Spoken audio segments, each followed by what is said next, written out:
Hello everyone.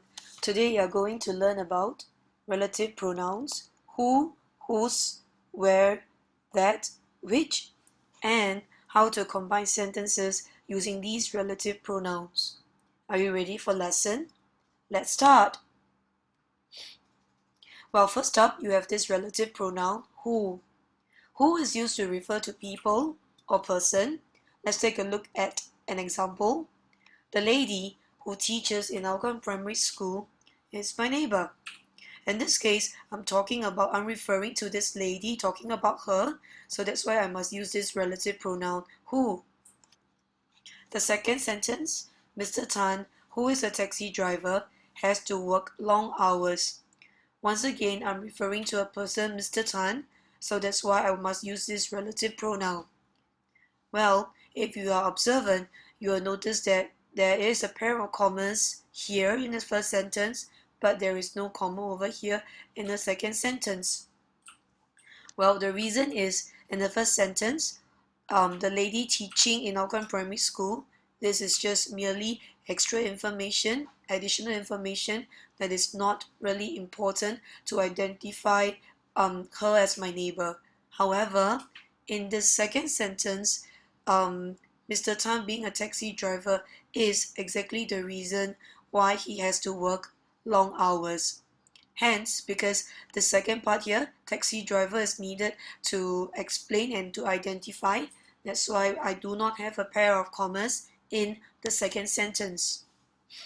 Do not worry if you are a bit confused, because in the next few slides you will get to see more examples. Well, if I'm using this relative pronoun who in a sentence combining, if I have two sentences now, I would like to combine them into one sentence.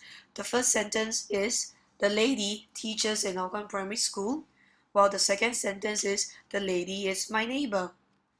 In this case, I'm using who because who is used to link two sentences when one of them provides additional information about a person or people mentioned in the other.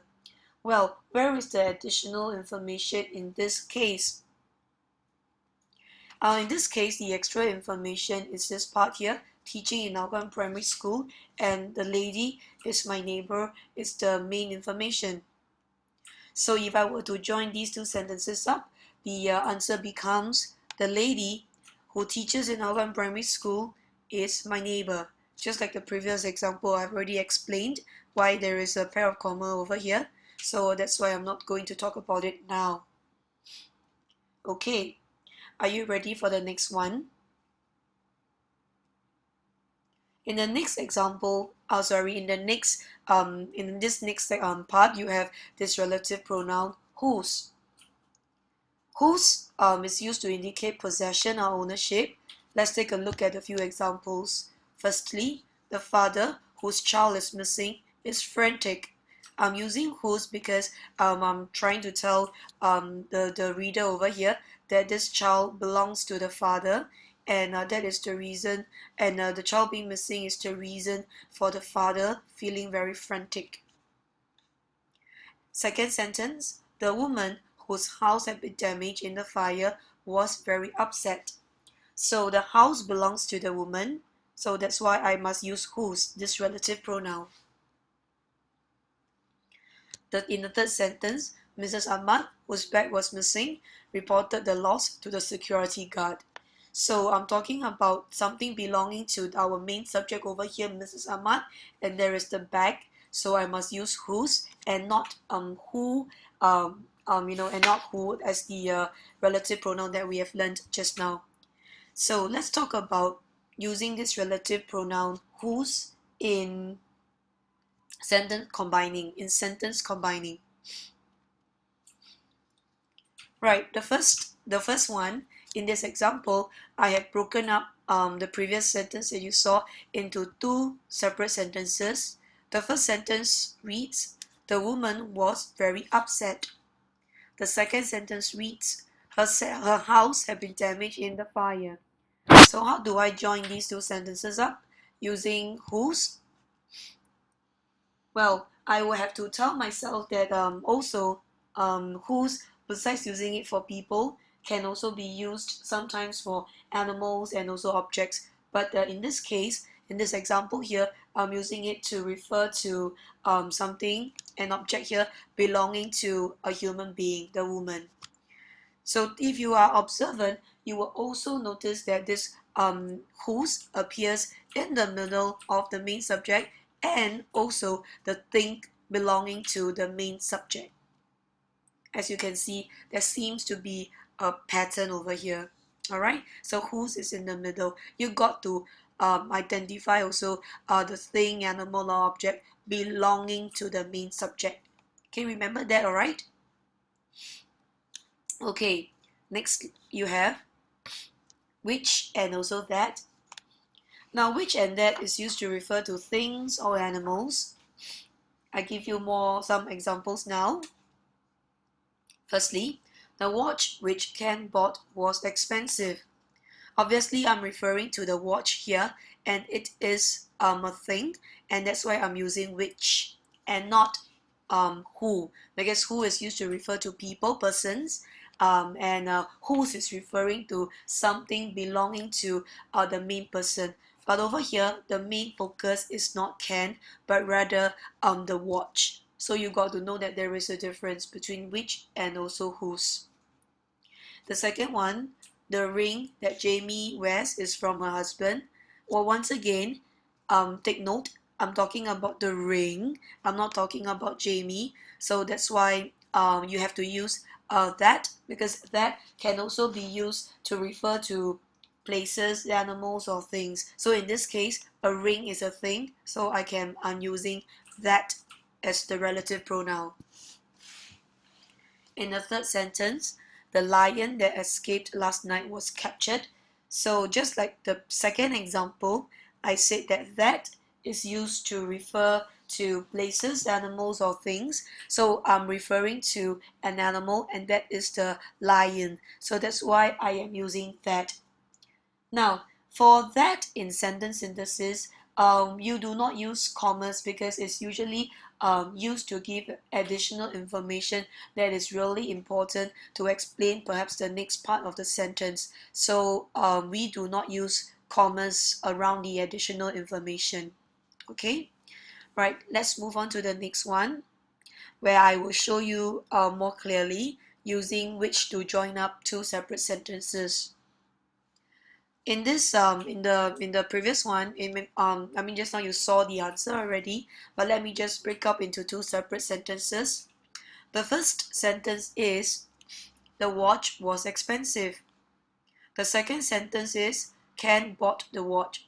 So take note, I'm talking about the watch as the main thing over here and not Ken. Alright, Ken is just merely the additional information. The main information here is the watch, and that is a thing. So that's why I'm using which. So that is the answer. And whatever the thing, animal, or object is, it must be in front of which, and the person will come, the additional information will come after which. Alright, next up, relative pronoun that, and let me once again break up just now the sentence you saw into two separate sentences. The first sentence is the lion was captured. The second sentence is it escaped last night. So if I were to join up these two separate sentences using that, I would have to say the lion that escaped last night was captured. Because remember that just now I mentioned that we use it to give information that is very important to our understanding of the next part, and it's used to refer to places, animals, or things. So that's why that is the relative pronoun. That is the correct relative pronoun to use. All right. I hope you are following what I have been saying so far. The next relative pronoun that you have to learn is where. Now, where refers to a place or location. Let me give you some examples now. The house where he lives in is old, so I'm referring to a place, and that is house. And of course, over here behind the part here behind is the extra information. The second one, the country where my sister is traveling to is extremely cold, and I'm referring to country, which is a place. So it can be a place, a location, a country, and also maybe say street. So take note now that I will have to use where and not any other relative pronouns like who, which is used to refer to a person, and other pronouns, like for example, I cannot use whose, because whose is referring to something belonging to a person, or a person, so I can't use that. I must use where because I am referring to a place or location. The third one, my mother and I went to the famous restaurant where we had lunch. So I'm talking about famous restaurant, which is a place. So that's where I'm using where. I'm not talking about, the main focus here in this sentence is not my mother and I. So it's rather the famous restaurant with the additional information. So I'm using where because I'm referring to a restaurant, which is a place. So if I were to break up the sentence that you saw into two separate sentences, it becomes the house is old, he lives in it. So when I join up these two sentences, because I'm referring to the house, the location here, so I would say the house where he lives in is old. Right? So take note of this. Now, actually for sentence synthesis, very often sentence synthesis, right, we will tell you exactly which relative pronoun that you have to use, that you ought to use, so you don't have to worry that that you'll be asked whether should you fill in where, or maybe use some other pronouns. So the place, the location that's being referred to must come directly in front of where, this relative pronoun. Okay, please take note of this. Now, I also would like to just recap. Just now I mentioned about important information and important information that is not really important. They are only interesting for interest's sake. You want to put them in. So looking at the left side, you will have the important information that's very necessary for identification, or perhaps say they explain, they describe. So you do not have a pair of commas around that phrase. Take note. But if they are just there for interest's sake, you would have a pair of commas around them. Okay, that is a convention to follow. Okay, lastly, this is the second last slide already. Now, for important information that's needed to identify, describe, or explain, I do not have a comma here. I do not have a comma here. I don't have a comma here. Neither do I have a comma here. And lastly, I also do not have a comma here and a comma here. Let's take a look at the second sentence here. The person who called me last night is not in school. So because I need to explain perhaps why this person is not in school, and it has to do with this phone call. So that's why this is the part that's I would say is very important. So I am not going to have a comma here, and I'm not going to have a comma here. Right? This is for your information and knowledge. Yeah. All right. Next one. For important information that's really just extra, take a look at the first one. For example, Miss Tan, who is my English tutor, went to Korea last winter. So the main idea here is Miss Tan went to Korea last winter. The part about Miss Tan is being my English tutor. It's not related to this part at all, right? It's just really there for interest's sake. So that's why I have a pair of commas. I have a comma here. I also have a comma over here.